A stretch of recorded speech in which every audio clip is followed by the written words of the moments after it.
I want to give you Hello, everybody. I want to give you a very warm welcome. My name is Bonnie McDonald. I'm the president and CEO of Landmarks Illinois, and the board of directors, the team, and I are so pleased that you're here with us to join us. We have just about 2 minutes before we're going to start the presentation, so we thought we would take a moment to do some housekeeping for this very few minutes, couple minutes that we have as you're coming in from the Zoom webinar waiting room or you're watching us on Facebook Live. So as I mentioned, we're going to begin the annual meeting very shortly. And as our members and guests join us, we want to let everybody know how to use your Zoom. We probably all are very familiar with this, but we want to make sure that you maximize the opportunity to see our presenters today. So we recommend that you put your view on speaker view, and you can do that by going to the top right corner of your Zoom screen and clicking on speaker view. So just to let you know, if you'd like to see everybody, you can have gallery view, but if you want to focus on the presentation and the speaker, you can click on speaker view. We also have made closed captioning accessible for everyone. So if you would like to see the closed captioning, you can keep that on. Otherwise, you can turn off the closed captions. You'll see the closed caption button at the very bottom of your screen for those who are in the Zoom webinar. We also want to let you know, if you haven't seen it yet or clicked on allow, we are recording this webinar so that we can put it onto YouTube in the future so that everyone can participate in not only the report of our impact over the year, but also the tribute and celebration that we're doing for Lisa DiChiara. I know you're all going to want to view that again, the many wonderful pictures that you're going to see, as well as our speakers today and what they're going to say about Lisa. So with that in mind, I want to also note that just for the future, we are going to be voting for our board of directors. And just to let everybody on Facebook Live know, we apologize. Because you're on Facebook Live, we won't have that option available for you to vote. It is only for those who are on the Zoom webinar. And finally, you are very welcome to type in your questions into the Q&A. We'd be happy to answer those throughout the presentation as we can, or if we haven't had the opportunity and we have a few minutes at the end of the webinar, we'd be happy to answer those questions live. You can also put your thoughts into the chat, including your tributes to Lisa DiChiara. And with that, I am very pleased to introduce our board chairman, Sandra Rand, to get the annual meeting started. Sandra? Thank you so much, Bonnie, and good afternoon, everybody, to all of our members and to our friends. Welcome to the Landmarks Illinois annual meeting. As I begin, I'd like to say a generous thank you, however, to our sponsors. Our gold sponsors are Liquor and Allied Workers, Union Local 3, and Revive Architecture. The silver sponsors are C&H Specialty Craft Works and Mercy Housing Lakefront. Our annual meeting sponsors have provided us with the needed financial support that we need for the staff time that goes into producing this annual report, hosting the annual meeting, and ensuring that we can make this event free to all of our members and to the public. Again, we thank you all. We are so excited to celebrate the impact that we've made together this year and to give tribute to the amazing Lisa DiChiara, our Director of Advocacy. But first, let's get to the business at hand. I would like to hereby call the 51st Annual Landmarks Illinois Business Meeting to order. First is the election of our board members. Landmarks Illinois is led by a volunteer board of up to 37 members who govern, set policy, and ensure that we achieve our strategic vision to help people save places for people. These board members contribute their skills, their wisdom, and their resources to lead our organization forward. I thank you all for your generosity and for your commitment to Landmarks Illinois, and for being such an amazing team to work with. I am pleased to introduce our Vice Chair, Allison Tulantalamo, who has led the board development process this year, and who will introduce our excellent slate of candidates. Allie? Thank you, Sandra. It has been a privilege to lead the recruitment process as the Board Development Committee Chair, and I'd like to thank the Executive Committee for their participation. The Landmarks Illinois website included information on how members could nominate a board candidate for consideration. We received no new candidate names for the membership, so the slate of candidates stands as presented today. The following are members for renomination to the board. For election for their third two-year term, Erica Block, Catherine Swing, and Christy Weber. For election for their second two-year term, we have Bob Eschbach, Mike Jackson, Emilio Padilla, Terry Salas, Steve Schneider, Allison Tunin-Talamo, and Alex Wolking.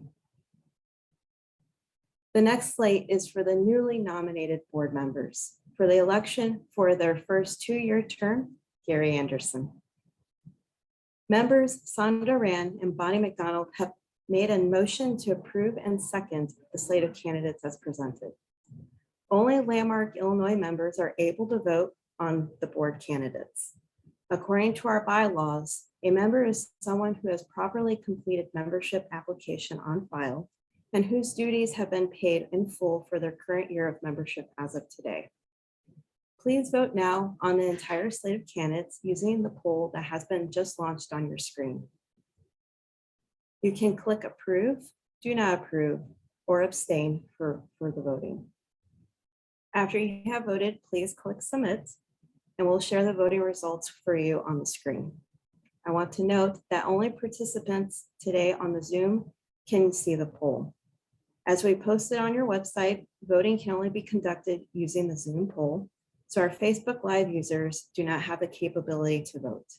We will pause for 10 seconds to allow voters to be counted.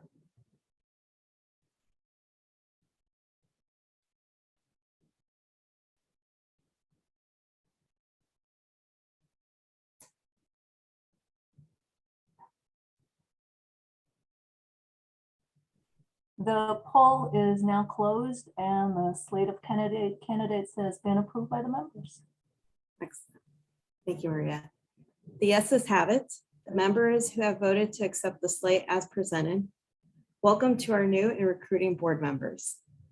Members can now click on X on their Zoom screen to close out the poll.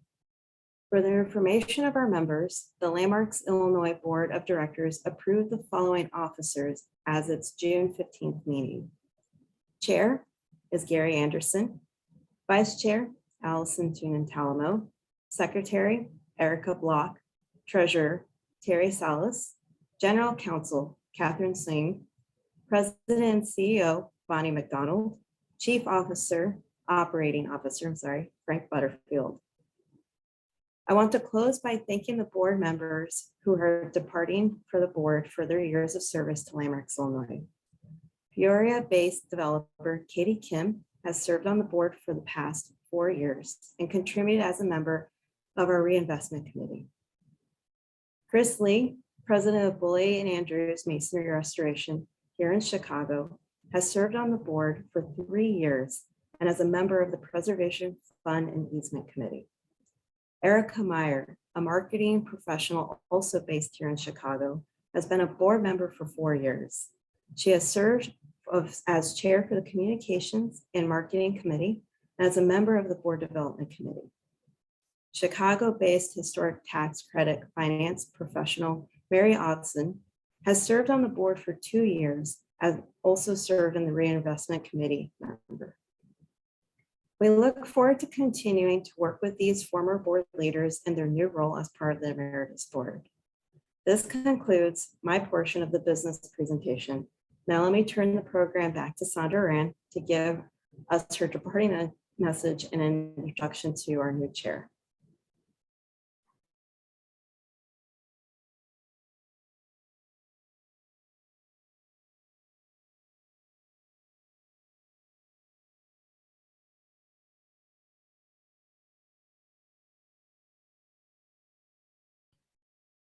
Hi, everyone. Sandra, you're on mute.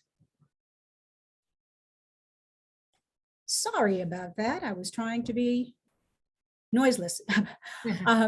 First, I want to say as I depart that I am so proud of having been a part of this organization and being board chair and simply helping to lead forward at our critical time in this organization's history.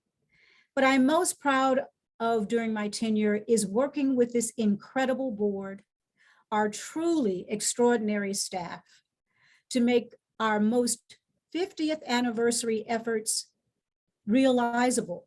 None of this would have been done, however, without the incredible leadership of Bonnie McDonald. Where we could have focused on looking back, we actively chose to look forward. Our vision is bold, and it will ensure that preservation is a place where everyone feels welcome, that they belong, and that they can access needed, whatever it is, to help with the state's important historic places. Our next chair has been a voice in this process along the entire way. And I am confident that he will continue to guide preservation forward.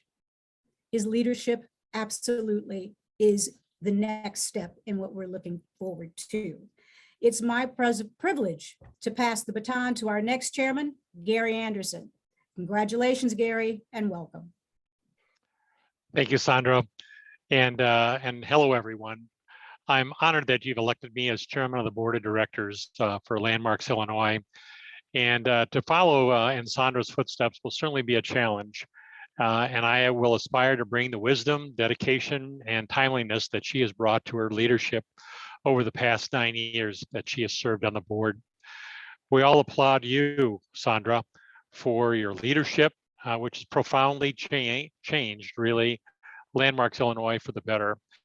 And I've got to say that your leadership during the COVID period, these past 2 years, has been a magnificent and really inspiring. We thank you for that. It's been a great privilege to step into the chair role at this pivotal moment and to continue to govern and lead according to our guiding principles, Landmarks Code of Conduct.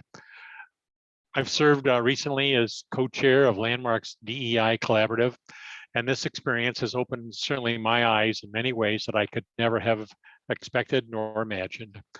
It has only deepened my commitment to our vision to move preservation forward so that anyone who has a place to save feels welcome, and that they belong and that they have all the tools that they need to succeed with Landmarks as a partner. Though I come to this position with the awareness of my own identities and privileges, I am proud that I represent our commitment to diversity of all kinds at Landmarks Illinois, including geographic diversity. I am the first chair in our organization's history to be from a community outside of Chicago and its collar counties. In my tenure as chairman, I will continue to support our groundbreaking work to ensure a relevant future for preservation and Landmarks Illinois. I look forward to working with our excellent team of volunteers and staff to achieve our vision. Now let me turn the program back over to Bonnie, and our president and CEO, to give our annual report. Bonnie? Thank you very much, Gary. And of course, we would all like to welcome you to your position, and my team and I look very forward to working with you. And of course, to Sandra, we thank you for your service, and you will certainly be missed in the position, but we know that Gary will do an excellent job continuing on with the traditions that you've set and the innovations that you've pushed us to move forward with. So I want to thank you for your time, and you're not going anywhere though, as we know, you're going to stay on the board with us. So we're so appreciative. All right, everyone, I am so pleased to talk to you today about the work that we have done as a team at Landmarks, and we're working to ensure that we have a great PowerPoint up for you as well. So I would like to ask my team, would you guys let me know that the slides are advancing right now? Do you see the annual report? Thank you, Alma. All right, everyone. So it is really a great pleasure to talk with you about the work that you make possible, the impact that you have helped us have over the past year as an organization, working together with you side by side. And so I'm pleased to talk with you about this work as an indication of how we are putting our guiding principles into practice. But first, I want to give you this incredible by the numbers, because we all like to see the numbers as an impact in the quantitative. I'm going to go into the qualitative a little bit into the future. But you'll see here, according to this slide, that we are so proud of the work that we have done together, working in 268 communities across the state. Landmarks Illinois is committed to being a statewide organization. And as Gary said, we're proud to have him as our first board chair who is representing the entire regional aspect, the regional locations of Landmarks Illinois, to have somebody from outside of Chicagoland representing what preservation is like in a large community like Rockford. We also are pleased that we have been able to help save 240 properties all across the state as well. And one of the figures that you don't see here, but is in the annual report, which is now live on our website at the About Us page at landmarks.org, is that with your help, we have helped to list over 201 properties on the National Register of Historic Places through our work as well. And to do this, we've spent almost 4,000 hours of time providing our expertise to people across the state for free. And that can only be done because of the support of you, our members, our partners, our sponsors, our Louis Sullivan Society members. Thank you so much for this tremendous ability to do the great reinvestment work that we do as well. One of the indications of that is the grant programs that we can put forward. You're going to hear in just a moment that we've added a new grant program to the cadre of now 4 that we offer all across the state. And thanks to the work of Suzanne German, our Director of Reinvestment, we have made $76,000 in grants all across the state. Now, we raise funds intentionally to do that work, and we're still one of the few organizations across the country that I know of that do fundraising specifically to re-grant. So this is what you can see by the numbers, but what's behind these numbers? So I'm happy to go into that for you. Some of you may remember last year we covered our groundbreaking work for our 50th anniversary. So Will Tippins, who was the chair of our 50th anniversary task force, talked about our work to build what the future of preservation is going to be. How are we going to move preservation forward as an organization with 50 years behind us, but hopefully 50 more years or more ahead of us? How are we building the preservation organization of the future, one that is inclusive, diverse, equitable, and just, as well as working on solutions to the issues that are facing our communities all across the state? What we did was to develop a set of guiding principles that are driving our work forward as a code of conduct. And we've put those principles into action this year, and I'm going to use that as the framework to report on our work today. So you're going to see these as a header in the future to each one of these sections. So our first guiding principle is to fight for and model justice, equity, inclusion, diversity, and accessibility as an organization. And this has to do with people all across the state. And you can go to our website, the About Us page, to see how we define those words. In our list of guiding principles at the end, we include how we define equity, how we define diversity as well. And I hope that you will look. It also includes our definition for preservation. So I would like to say some of the groundbreaking work that we've done to ensure that we make research accessible, that we tell the stories of people who have been underrepresented in our history, is through one of our programs that has been led by Lisa DiChiara, and that's our Women Who Built Illinois survey. This is a one-of-a-kind survey, to our knowledge, all across the country that's bringing forth the stories of women designers, women engineers, women construction workers, as well as developers, and telling their stories. So we now have a database on our website. It is now live, and you can go and search more than 100 women who have worked to build Illinois from the 1870s to the 1970s. I hope you will take a look. And I want to thank those who supported us and contributed to this effort, including our Skyline Council member, Erica Ruggiero with McGuire Gillespie Architects, Chicago Women in Architecture Foundation, AIA Illinois and AIA Chicago, as well as the National Trust for Historic Preservation. This was a true partnership effort to bring this information forward, as well as women in engineering and restoration. We also thank Ben and Cynthia Weiss for their support, and Kim Kurbis. You see here her mother, Gertrude Lemp Kurbis, who we have been proud to support the design that she did at O'Hare Airport and try to save it as part of the expansion of the airport Terminal 5. So I hope that you will look at this database, and we're using it as well to forward landmarking efforts. At the time that we did this, there was no local landmark, at least in Chicago, that was built, designed by a woman. And we feel that we need to change that to bring around equity and preservation.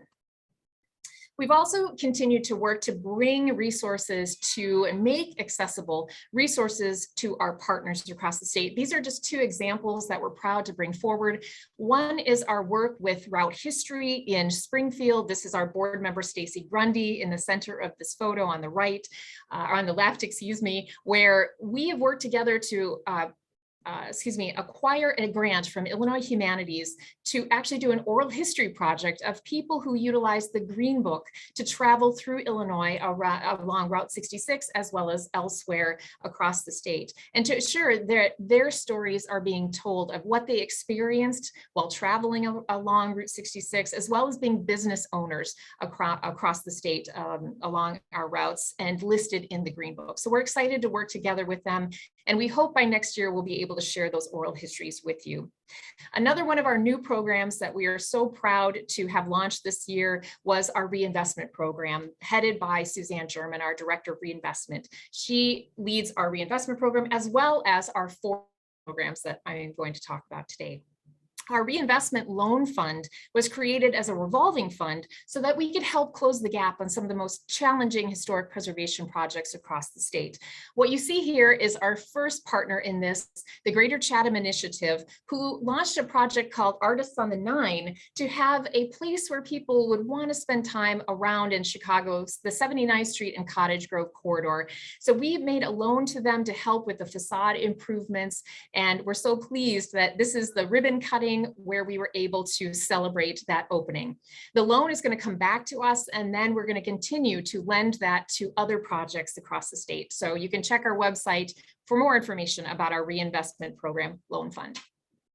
Now, furthermore, we used that guiding principle going back to how we are fighting for and modeling equity, diversity, inclusion, justice.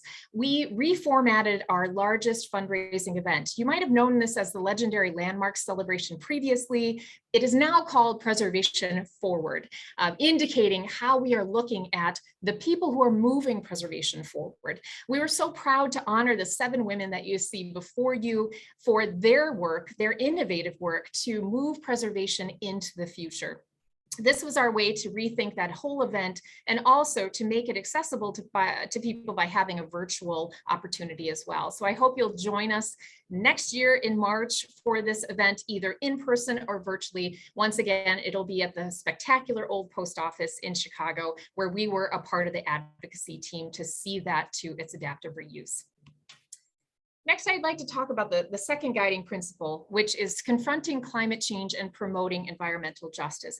Once again, we believe it's very important for preservation to connect to the issues that are facing us all and to be recognized as a solution, as part of the solution to these issues that are really challenging people in their communities.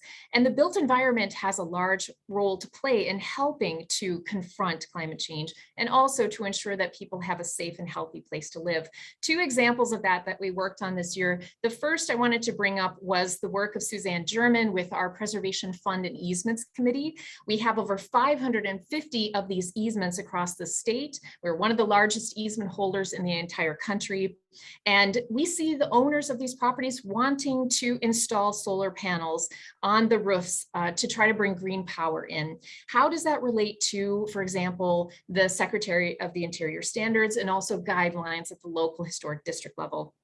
So we brought together board members, Mike Jackson from Springfield, Evan Yan here from Chicago, as well as others who have expertise in sustainable design and historic preservation to help come up with some guidelines for our easement owners so we can welcome in this integration of green power and show that preservation is welcome to sustainability and being a part of this solution, while also thinking about the standards for the historic districts and how to protect the viewshed that we have as our responsibilities. So I think you'll hear more about that in the future. We're just beginning this conversation. And with regard to environmental justice, we're so proud to continue to partner with People for Community Recovery, which is a nonprofit organization at Altgeld Gardens and Philip Murray Homes on the south side of Chicago. In this particular social housing complex, they are surrounded by industries that have been polluting this region for a period of about 60 years. And so working together, we were able to focus on two particular resources, School Building C, which you see here, and their shops building, the up top as they call it, to do a heart bombing with our Skyline Council. What's a heart bombing? A heart bombing is essentially to show love for vacant properties, to show that they have adaptive reuse potential. And here, these would be adaptive reuses that could support what community members need to have economic development, as well as the continued fight against environmental pollution in their communities. We're proud to have been a small part of supporting the effort that was successful to list the Altgeld Gardens and Philip Murray Homes on the National Register of Historic Places, which now makes these projects eligible for historic tax credits as well. Our guiding principle 3 is really about relationships. How do we build and continue to sustain the positive relationships that we need, and to share the knowledge and resources that we have with these partners to ensure that we are working collectively on preservation efforts that are relevant to their communities and our communities. So we proudly hired our new regional advocacy manager, Quinn Adamowski, in October. He took the very large shoes of Frank Butterfield after Frank was appointed our chief operating officer in July.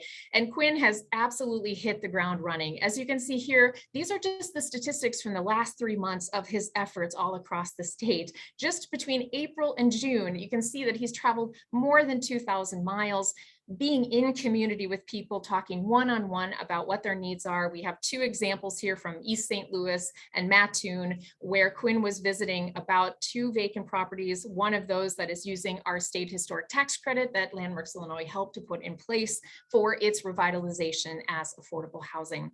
So thank you for making that work possible. As Quinn continues to travel around the state, we share that information on our social media channels as well as on our website, and you'll see it in our preservation news blog, as well as the e-blast that we send out. We also added to the list, as I've mentioned, a new grant fund, which we've done in partnership with Banterra Bank in Southern Illinois. And I want to thank Jennifer Spence, our board member, who is also the director of marketing for Banterra Bank, which covers most of the southern region of Illinois, for seeing the possibilities of having a targeted grant fund that would help with economic development for private business owners. This is the first of our grant funds that is really eligible for private business owners. And we did this in partnership with Banterra, who has sponsored half of this grant fund just for the development of small businesses in this southern region. So we announced this on April 26th, and we're so proud to have the first grant round due by July 15th. If you know of business owners in this region who need to do facade repairs or signage or some other way to contribute to their the building that they're in that's going to grow their business, please have them go to our website to see the Landmarks Illinois Banterra Bank Preserve Southern Illinois grant, or they can call, as you see here, Suzanne German, who is managing this new grant program. As I said, this is our 4th grant program, and we're so proud to be targeting this for the first time to an entire region of our state. So thank you to Banterra Bank for its support. We also continue to work on the regulatory structure, the infrastructure of preservation that ensures through designation that we can continue to protect properties. And we do that in partnership with many organizations and individuals. So here is a rendering of the Thompson Center, the James R. Thompson Center in Chicago. And many of you know, we have listed the James R. Thompson Center, one of our postmodern masterpieces in the city by Helmut Jahn, on our most endangered list several times. And we work together with partners like the National Trust for Historic Preservation, Preservation Chicago, Preservation Futures, to finally get the successful our advocacy, led to the successful bid by the Prime Group to purchase this for preservation from the state. And we want to thank everybody who advocated on behalf of this for a true success, we believe, going forward. We continue to support its designation as we got a grant from the National Trust for Historic Preservation to actually put this building on the National Register. And we've done that in partnership with Elizabeth Lages, Jonathan Solomon, and AJ Latrace, who have helped to write that nomination. And we hope to have good news for you soon about it being listed. Our fourth guiding principle is to identify, share, and reinforce people's honest stories of the intersection of place. And this is really about telling the full story of preservation, the full story of our American history. Two examples of that I want to bring forward is talking about people's experience with place with vernacular history, with vernacular buildings, like this former Kmart building. We were so proud with our Richard H. Driehaus Preservation Awards to give the top award, the Richard Driehaus Legacy Award for Innovation, to this reuse of a Kmart, the Cristo Rey St. Martin College Prep, where the students are so excited to have this state-of-the-art school in what has otherwise been a vacant building in Waukegan. Just showing that our intersection with place doesn't need to be all of the high style, beautiful buildings. This one is beautiful in its own right as the reuse for a state-of-the-art school. And beauty is in the eye of the beholder, of course. We want to talk about how our partnerships in engaging people with honest stories about brutalism as well. This is the Will County Courthouse, one of our most endangered historic places list, as we continue to advocate for the beauty, the value, and the adaptive reuse of these places like the Thompson Center, Prentice Women's Hospital. The Will County Courthouse is certainly next in line. And here you see an article written by an opinion piece by Lee Bay, who is the architecture critic of the Sun-Times, about why this property is actually not the ugliest courthouse. But we love working with the advocates of the Courthouse Preservation Organization there, as they play with that terminology and have these shirts, which will be for sale, and you can buy it to do a little bit of an adaptation of that moniker, the world's ugliest courthouse. We particularly think that it is reusable, and we're going to continue to push for a meeting with the county to reuse this historic place. So I hope you'll continue to advocate with us. And additionally, partnerships are truly vital, and sometimes those go outside the state of Illinois, of course. We were so pleased that this year we saw the opening of the Museum of Food and Drinks exhibit at the Africa Center, where the Ebony Test Kitchen that we helped to save, our Skyline Council of Landmarks Illinois, from the Johnson Publishing Company in the city of Chicago here.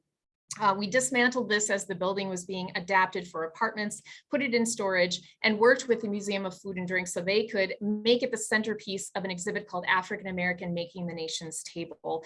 This is on display until the middle of July. If you're going to New York City, it is indicative of how place is powerful. Preservation has opportunities if we're just willing to think creatively and see the connections that people have to place and how powerful they are, because this centerpiece is really about the role that Ebony and Jet Magazine has played in the lives of millions of people here in the country as well as across the nation. So we're so pleased that we could be able to be a part of this.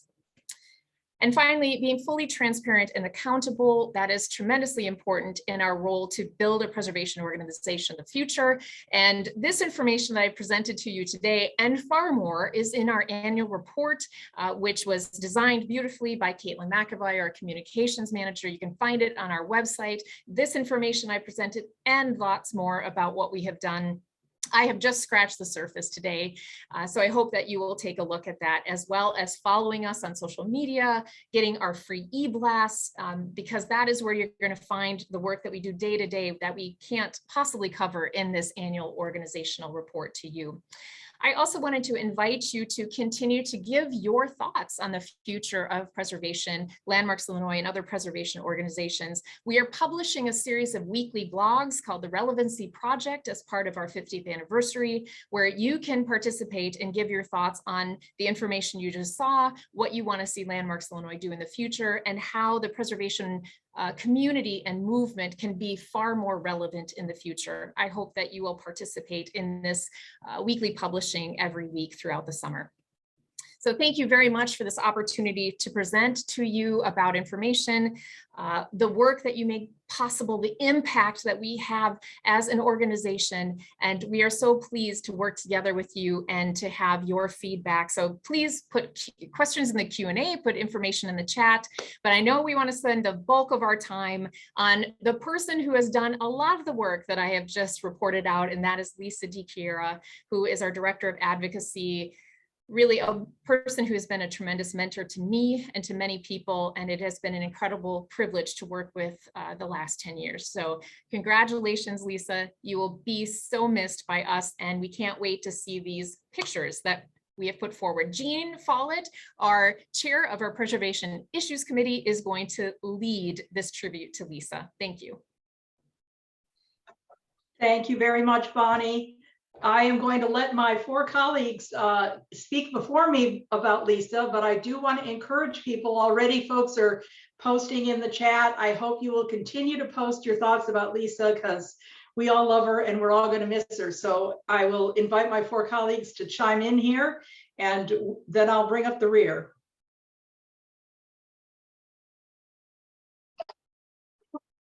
Good morning, or good afternoon, I should say. I'm Brad White, Senior Program Director for the Built Environment at the Driehaus Foundation. A long time ago, I was chair of Landmarks Preservation Council of Illinois, as Landmarks Illinois used to be known.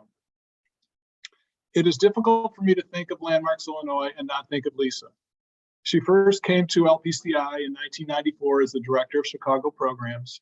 In 1997, Detroit beckoned and she found work in real estate development. She returned to Chicago and Landmarks Illinois in 2003 as the Director of Advocacy. She has been committed to Landmarks Illinois, historic preservation, the people of Chicago, and more broadly, the people of Illinois for more than 20 years. Lisa and I have a little known family connection. My wife, Carol, lived next door to good friend and was good friends with one of Lisa's cousins. She lived next door to her aunt and uncle and her cousins. Lisa and I have talked often over the past 30 years. Some conversations were official, others were off the record. Some of it was strategizing and some just bouncing ideas off of one another. Who should I call? Who should you call? What about the proposed designation and that proposed demolition? Sometimes complaining about aldermen or developers. Oh, that was usually me complaining, not Lisa. In my experience, it's very unusual for Lisa to speak negatively about anyone. I have less reluctance to do so. And some calls or portions of calls were on topics that friends talk about: family, vacation, grief, and joy. We worked on the Arts Club and 520 North Michigan Avenue. She has worked on so many other buildings and projects: Waller Apartments, the Chicago Building, the Harley Clark Mansion in Evanston, plus her work on women's contributions to design and engineering. Her fingerprints are on so many positive things that have occurred in the city and across Illinois. It is truly remarkable, and many will never know the breadth of her contributions. I've learned a few things about Lisa. Flying with Lisa is an experience. Many of you probably know about her peanut allergy, but did you know her fear of flying? We flew to Louisville together for a preservation action meeting in roughly 2004. Unfortunately, we had some turbulence on this flight. She kept grabbing my arm as if the plane were falling out of the sky. Needless to say, the bruises she gave me were visible the next morning. But some of my most cherished times with Lisa have been in Detroit. I got to stay at her dad's house a couple of times. I am not much of a fan of opera, but I did get to sit in the box with Lisa and her dad to see Trevor Noah, more my speed, in the Detroit Opera House. What a spectacular venue. The last time I stayed at the house, we were in for the celebration of Nancy Feingood's tenure at the Michigan Historic Preservation Network. Lisa, Matt Cole, and I, as you can see behind me, spent a day driving and walking around Detroit before heading out to the Henry and Clara Ford's home in Dearborn, Michigan. I can't wait to visit Lisa again in Detroit.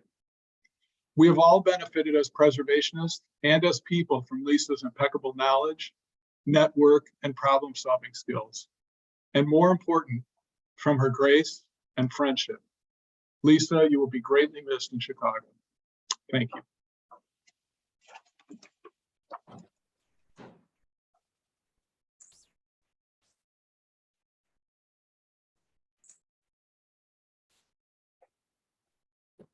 All right. So I'm Chris, and I would like to say, well, my passion for preservation makes me sort of avoidant of change. I'm excited to be part of this tribute. I first met Lisa in 2006 when I was an intern at the State Historic Preservation Office. We had a trip to the Chicago area to visit many projects that the state was reviewing at the time. And Lisa met up with us for a tour of mid-century modern houses in Olympia Fields. I was so impressed at the time with how she seemed to know about every preservation project and issue going on at the state at the time. When I started work in Chicago the next year and got more involved with what was going on in the city, I began to develop my own advocacy list in my head. I remember Lisa from our tour, and when my mental list became quite long, I decided to write a lengthy email with all my concerns and fears at the moment. Keep in mind that I wasn't actually involved with any of these projects, but Lisa, being Lisa, responded right back and suggested that we chat through some of these on the phone, which we did. And she told me more about what Landmarks does and how I could get involved. From taking the time to reply to that first rambling email to the many that have followed, I appreciate that despite her busy schedule, she always takes the time to discuss and strategize how to tackle a project, no matter how seemingly far-fetched it might be. Even if it's an idea to move a house with no experience, no funding, and no destination in mind. With as many emails and calls as we all get, it's easy to avoid the tricky ones or the strange ones, or the ones from someone right out of school with lots of ideas but no experience. And I appreciate Lisa's constant willingness to always help put the pieces together to save many seemingly unsavable buildings. And I'll certainly miss her at Landmarks, Illinois. And while she no longer will be at Landmarks, I prefer to think of her not as a lost resource, but as a relocated resource. So thank you, Lisa, for everything.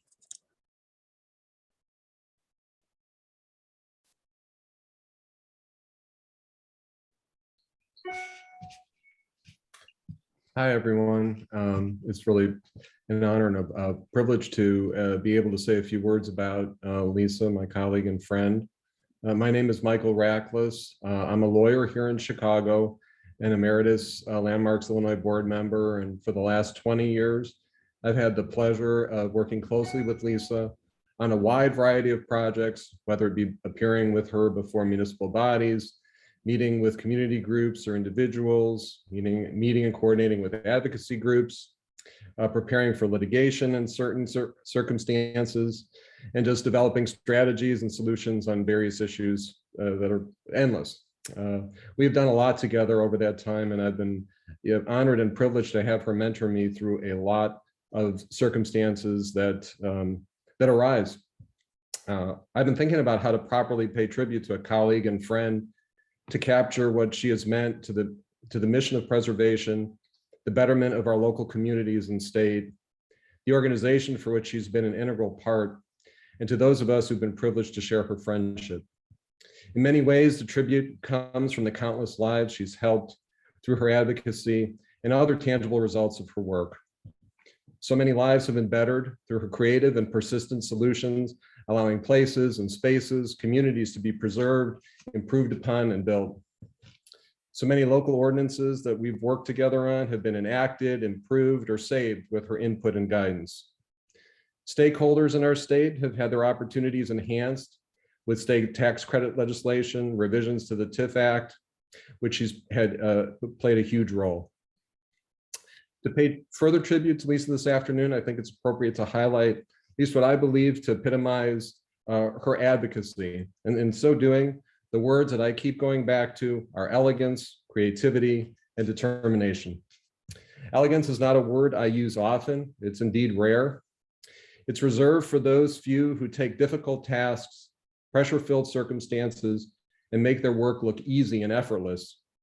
As you've heard from Brad and Chris and many of your own experiences with her, I think you'd agree how that definition is very applicable to Lisa. But what appears effortless arises only from her other qualities that I've witnessed firsthand over the years and from which I've learned a great deal. Thorough preparation. No call did not get made, no prior history left unearthed or not considered. Thoughtful, organized, and tailored communications sensitive to audience and issue. No small task. I've admired them many times in the face of difficult and hostile forums. Lisa would address those circumstances with grace, smarts, creativity, and reasoned stubbornness. The willingness to consider the path less traveled, as Chris has talked about as well. Her tenacity and unwillingness to make the reflexive no, it can't be done. Think about what has become a much more recognized preservation tool, moving a property. She's played an important role in taking this type of action and many others and making it a realistic part of the preservation toolbox. Finally, an overarching kindness and care for those she works with. When I think about the constant stream of demands and calls for help that have crossed her desk from folks across the state in the last few decades, it's remarkable the amount of patience and care Lisa exhibits with a combination of practicality and optimism necessary for success. On a personal note, I must say what an incredibly thoughtful, genuine, and kind person Lisa is. A wonderful parent, daughter, and friend over the last 20 years.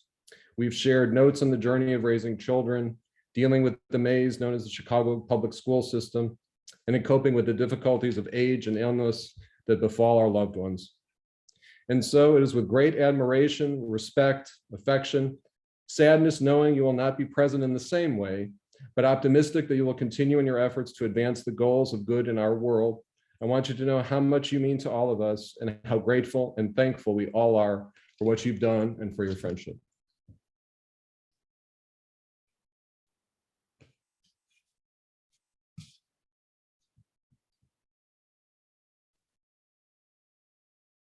Yvette, are you there?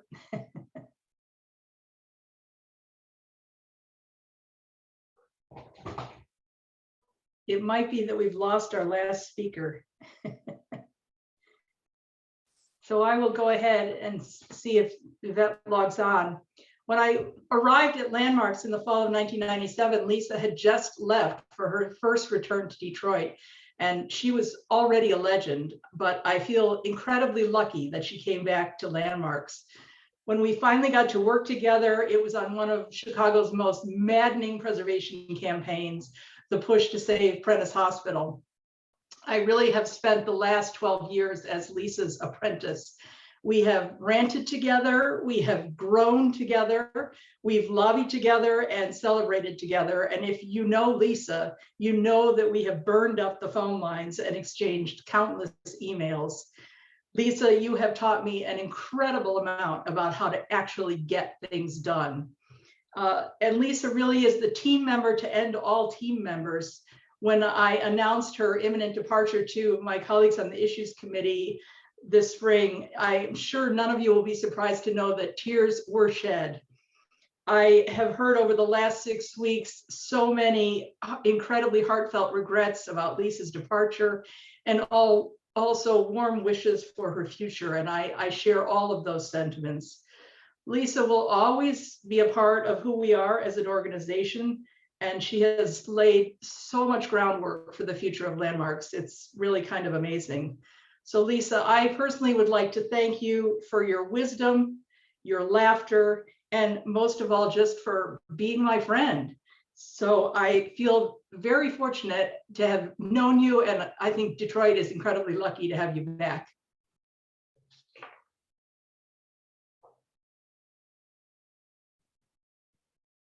Jean, thank you. Yvette is with us and we know that she's there. She has her unmute on. So Yvette, I'm just going to ask you, could you unmute yourself and hopefully we'll be able to hear your tribute.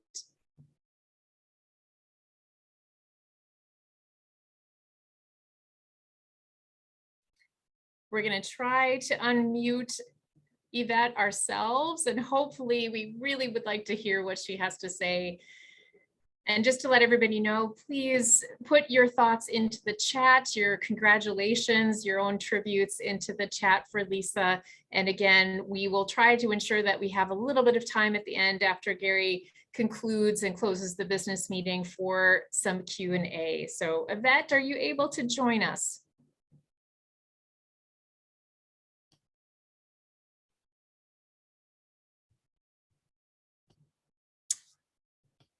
Oh, everyone, I apologize. It looks like we still have a technical difficulty. So I think let us move on for the moment. Jean, thank you very much for continuing that. Do you want to conclude? Because I know we want to hear from Lisa as well. Yeah, I will just say, I think it's just wonderful to hear these stories and see the pictures scrolling through as we go along. So, and thank you for all the wonderful tributes that people are putting into the chat.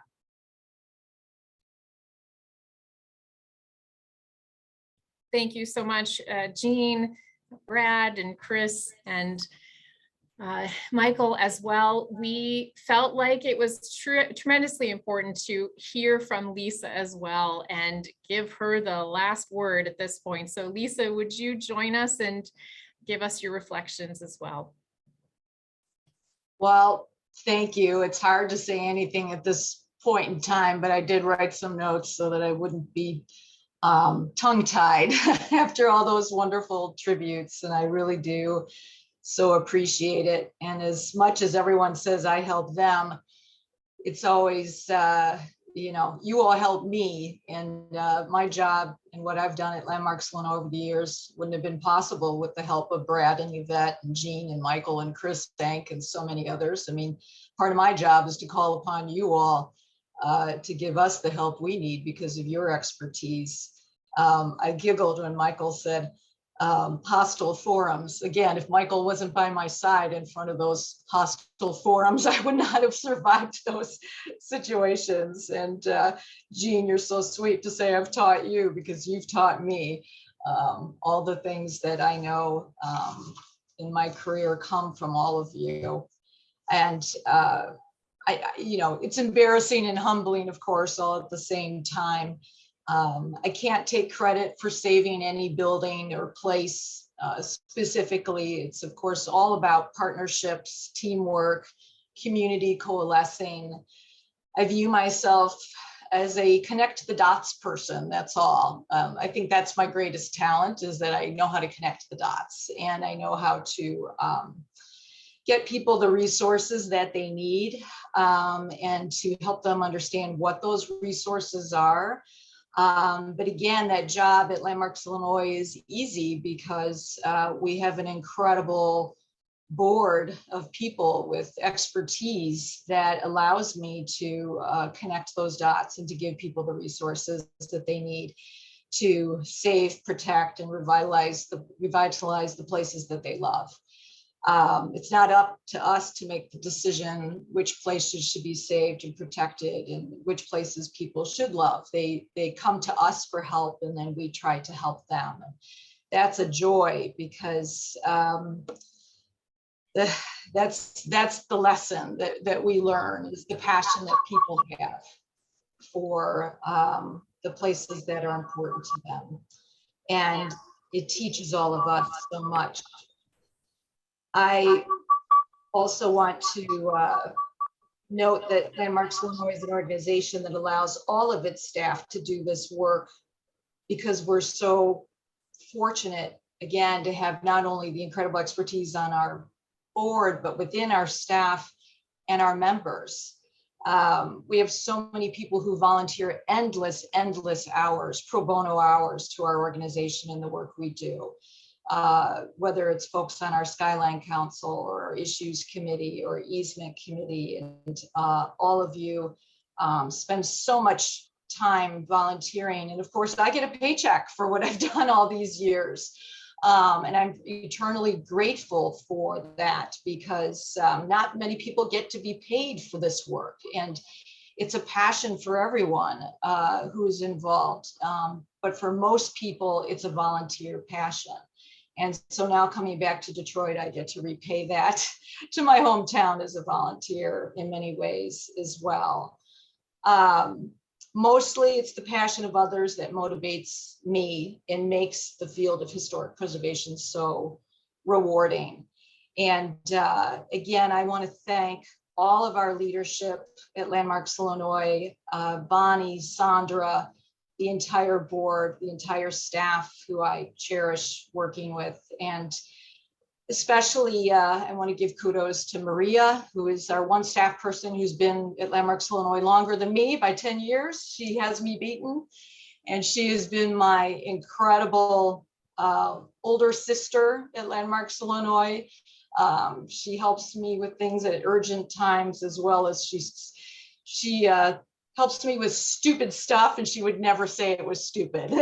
She's one of the few people who will help me with the stupid stuff. And I never have to be embarrassed asking her to help me with the stupid stuff, especially computer issues. And then Suzanne, of course, has always been my other sister.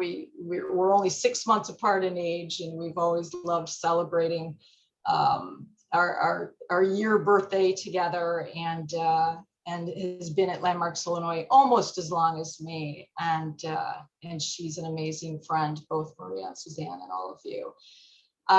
If I'm going to give any last pitch, it'll be that some of you may have seen that I'm wearing the iconic vintage Landmarks Illinois t-shirt today with our 1971 logo.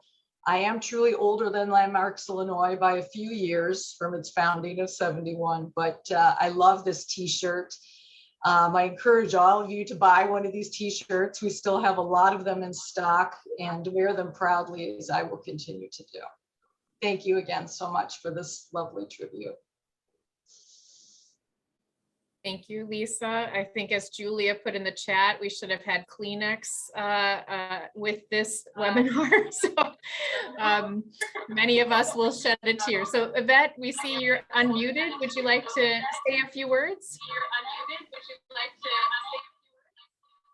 I think I put my comments in the chat. And but I just wanted to say that as a history major and a lifelong Chicagoan, and maybe as a technology deficient person, but I just wanted to say that Lisa learned who to talk to, who to look for, how to approach them, and how to get them to sit down and listen to her. And I think those are skills she has wielded and will continue to wield successfully for the benefit of us all. Thank you.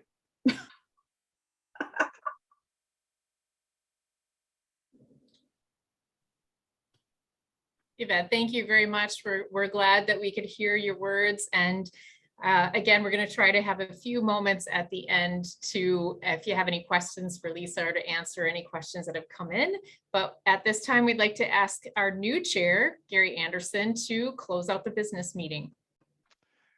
Thank you, Bonnie, and thank you, Lisa, for your incredible impact that you have had on Landmarks for the past 22 years.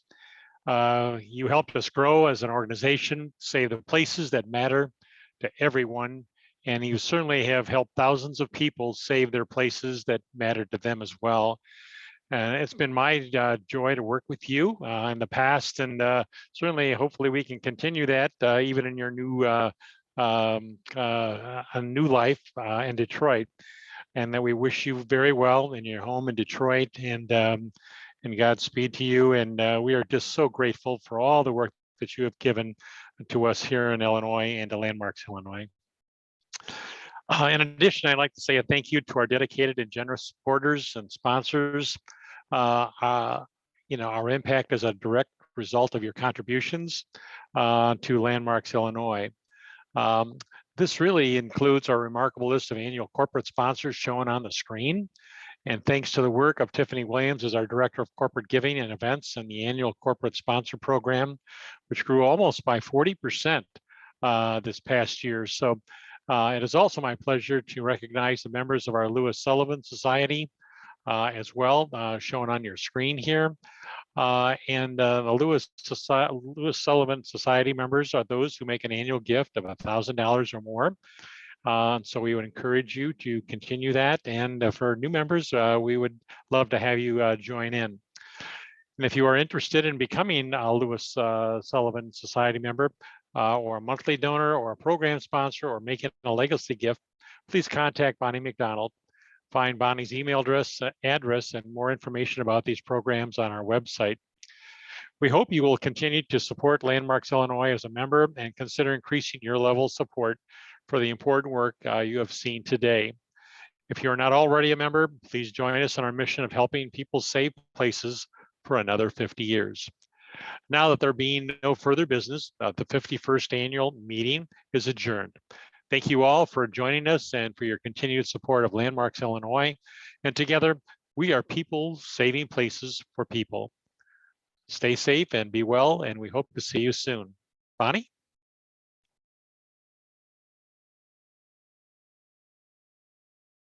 Thank you. Thank you very much, Gary. Thank you to all of our speakers, to Sandra, as well as Allie for being here. And we do have about 3 minutes at this point for any questions that have come in, any comments in the chat. So I'm going to ask my colleagues if they could give me some help. Does anybody have any questions that have come into the Q&A?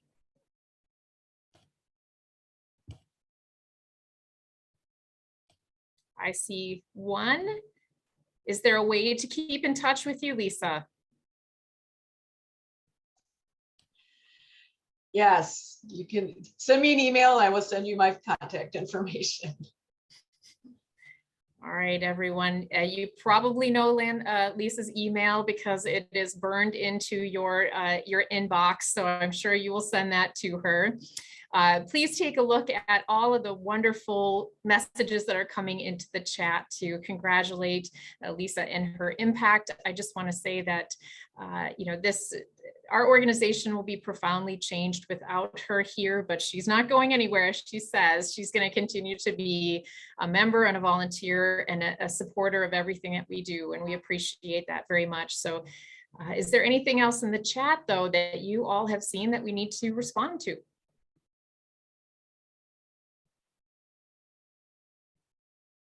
All right, seeing none, we are going to continue the tradition that some of you may know Sandra Rand started, and that is to end every meeting on time. So we are at 12:59. We're going to give you a minute back of your day, and we thank every one of you for participating today in the webinar and also for giving your kudos to Lisa for her 20+ years of impact. Thank you, everybody.